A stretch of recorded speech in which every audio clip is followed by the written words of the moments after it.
कल्याण पूर्वच्या चक्कीनाका भागातील एका अल्पवयीन मुलीची हत्या करणारा विशाल गवळी याच्याकडे तो मानसिक रुग्ण असल्याचा दाखला पोलिसांना आढळून आल्याने पोलीस यंत्रणा सुद्धा आता चक्रावून गेलेली आहे। अल्पवयीन मुलीच्या हत्या प्रकरणामध्ये आरोपी विशाल गवळी व त्याची पत्नी साक्षी गवळी यांना आज कल्याण सत्र न्यायालयाने 2 जानेवारीपर्यंत पोलीस कोठडी सुनावली आहे। दरम्यान आता विशालकडे मानसिक रुग्ण असल्याचा दाखला आढळून आल्याने पोलिसांची डोकेदुखी सुद्धा वाढलेली आहे। याच दाखल्याच्या आधारे यापूर्वी सुद्धा विशालने 2 वेळा न्यायालयातून जामीन मिळवला होता अशी ही माहिती पोलीस तपासात पुढे येते।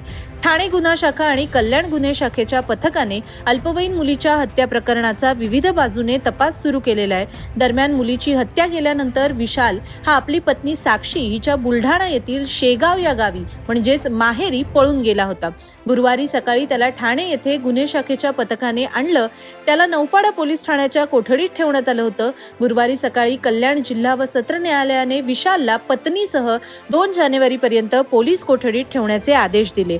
दरम्यान विशालवरील यापूर्वीचे गुन्हे आणि त्याने हे कृत्य का केलं, त्याच्या सोबतीला अन्य कोणी साथीदार होते का, या सर्व बाजूंनी पोलीस सध्या तपास करत आहेत। या तपासातून विशालकडे तो मानसिक रुग्ण असल्याचे दाखले असल्याचं सुद्धा पुढे आलंय आणि याच दाखल्याच्या आधारे विशालने यापूर्वी न्यायालयातून पॉक्सो अंतर्गत दाखल असलेल्या गुन्ह्यातून जामीन मिळवला होता अशी ही माहिती पुढे येते। विशालवर आतापर्यंत एकूण 6 गुन्हे दाखल आहेत। यामध्ये विनयभंग, जबरी, चोरी, मारहाण या गुन्ह्यांचा अंतर्भाव आहे। यापूर्वी त्याच्यावर तडीपारीची कारवाई सुद्धा झाली होती। कालावधी संपल्यानंतर तो पुन्हा कल्याणमध्ये परतला आणि विशाल सारखेच इतर 4 गुन्हेगारांकडे सुद्धा ते मनोरुग्ण असल्याचे दाखले आहेत अशी माहिती पोलीस तपासात पुढे येते। दरम्यान हे गुन्हेगार मानसिक रुग्ण असल्याचं दाखवलं कुणी, कशाच्या आधारावर त्यांना हे दाखले देण्यात आले याचा सुद्धा पोलीस तपास करतायत। या सगळ्या प्रकरणावरती चित्रा वाघ यांनी सुद्धा आता प्रतिक्रिया दिली आहे। या लांडग्यांना ठेचून काढलं पाहिजे, त्यांना मानसिक रुग्ण असल्याचे दाखले देणाऱ्यांवर सुद्धा कारवाई करायला हवी अशी प्रतिक्रिया चित्रा वाघ यांनी दिली आहे। त्या नेमकं काय म्हणाल्या ते आता आपण पाहूया। पोलिसांकडनं ही माहिती घेतली की मागच्या वर्षीच पॉक्सोच्या गुन्ह्यामध्ये त्याला बेल मिळालाय आणि बहुतेक कुठलं तरी मनोरुग्णाचं सर्टिफिकेट त्याने त्यावेळेला कोर्टात प्रोड्यूस केलं अशी माहिती मिळते। परंतु तो विकृत आहे। बाहेर आल्यावरती त्याने जी विकृती केली आहे, त्याने एका मुलीचा जीव घेतलाय, एका मुलीचा बळी घेतलाय। त्याचा खोटेपणा हा लक्षात आलेला आहे कोर्टाच्या सुद्धा आणि पोलिसांच्या सुद्धा। या वेळेला त्याची कुठलीही अशी क्लुप्ती इथे चालणार नाही। या हरामखोराला फाशी होणार। पोलिसांनी त्या पद्धतीने त्यांची कारवाई चालू केलेली आहे।